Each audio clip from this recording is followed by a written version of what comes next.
साल 622 ईस्वी मक्का की रेत पर सूरज आग उगल रहा था, लेकिन उससे भी ज़्यादा गर्म थी नफ़रत की लपटें। पैगंबर मोहम्मद सल्लल्लाहु अलैहि वसल्लम और उनके साथियों पर कुरैश के अत्याचार हद से ज़्यादा बढ़ चुके थे।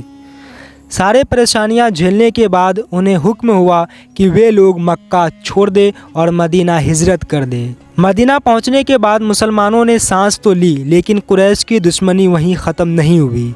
बद्र, उहद और खंदक जैसी जंगें हुई, लेकिन इन सब के बीच पैगंबर मोहम्मद सल्लल्लाहु अलैहि वसल्लम का मकसद साफ था, खून खराबा नहीं बल्कि इंसाफ और अमन।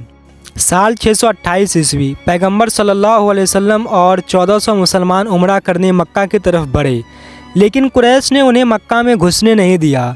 दोनों तरफ लंबी बातचीत के बाद हुदैबिया की संधि हुई।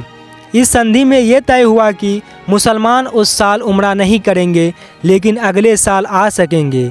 10 साल तक दोनों के बीच अमन रहेगा। जो कबीला मुसलमानों में शामिल होना चाहे वो हो सकता है, और जो कुरैश में रहना चाहे वो रह सकता है।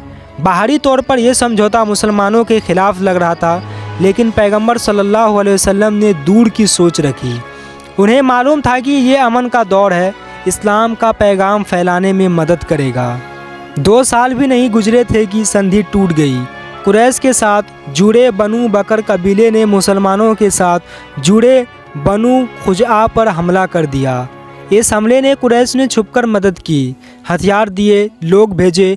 बनु खुजा के लोग रात में भागकर मदीना आए और पैगंबर सल्लल्लाहु अलैहि वसल्लम से मदद की गुहार लगाई। पैगंबर सल्लल्लाहु अलैहि वसल्लम ने यह सुनकर फैसला किया, अब मक्का की तरफ बढ़ने का वक्त आ गया है। मदीना में पैगंबर सल्लल्लाहु अलैहि वसल्लम ने 10,000 का लश्कर तैयार किया, लेकिन उन्होंने ये भी हिदायत दी कि हमारा मकसद जंग नहीं बल्कि मक्का को अमन के साथ फतह करना है। उन्होंने गुप्त रूप से सफ़र का इंतज़ाम किया ताकि मक्का को पता ना चले, यहाँ तक कि अपने सबसे करीबी साथियों को भी नहीं बताया कि मंजिल मक्का है। जब लश्कर मक्का के पास पहुंचा तो अबू सुफियान, जो कुरैश का मुखिया था, पकड़ा गया। उन्होंने पैगंबर सल्लल्लाहु अलैहि वसल्लम के सामने लाया गया। पैगंबर सल्लल्लाहु अलैहि वसल्लम ने कहा, अबू सुफियान, क्या तुमने नहीं समझा कि अल्लाह के सिवा कोई माबूद नहीं है और मैं अल्लाह का रसूल हूँ? लंबी चुप्पी के बाद अबू सुफियान का दिल पिघल गया। उन्होंने इस्लाम कबूल कर लिया। पैगंबर सल्लल्लाहु अलैहि वसल्लम ने कहा, अबू सुफियान, जाओ और अपने लोगों को बता दो, जो तुम्हारे घर में आ जाएगा वो महफूज रहेगा, जो काबा में चला जाएगा वो महफूज रहेगा, और जो अपने घर का दरवाज़ा बंद कर लेगा वो भी महफूज रहेगा। 10 रमज़ान 10 साल 8 हिजरी सुबह वक्त 10,000 का लश्कर मक्का के चारों दिशाओं से दाखिल हुआ। तलवारें म्यान में थी। पैगंबर सल्लल्लाहु अलैहि वसल्लम ऊँट पर सवार थे। सिर इतना झुका हुआ कि उनकी दाढ़ी ऊँट की गर्दन को छू रही थी। अल्लाह के सामने शुक्र और आज़ादी के एहसास में गुरूर नहीं बल्कि विनम्रता थी। सिर्फ एक जगह मामूली झड़प हुई जिसमें कुछ लोग मारे गए, बाकी पूरी शहर अमन के साथ मुसलमानों के कब्जे में आ गया। काबा के सामने खड़े होकर पैगंबर सल्लल्लाहु अलैहि वसल्लम ने मक्का वासियों को बुलाया और कहा, आज मैं तुमसे वही कहूँगा जो यूसुफ अलैहिस्सलाम ने अपने भाइयों से कहा था, आज तुम पर कोई इल्ज़ाम नहीं, जाओ तुम सब आज़ाद हो। ये सुनकर वे लोग जिन्होंने कभी मुसलमानों का खून बहाया था, पत्थर फेंके, ताने से जख्म दिए थे, सब के सब हैरान रह गए। उनके दिलों की नफ़रत पिघल गई।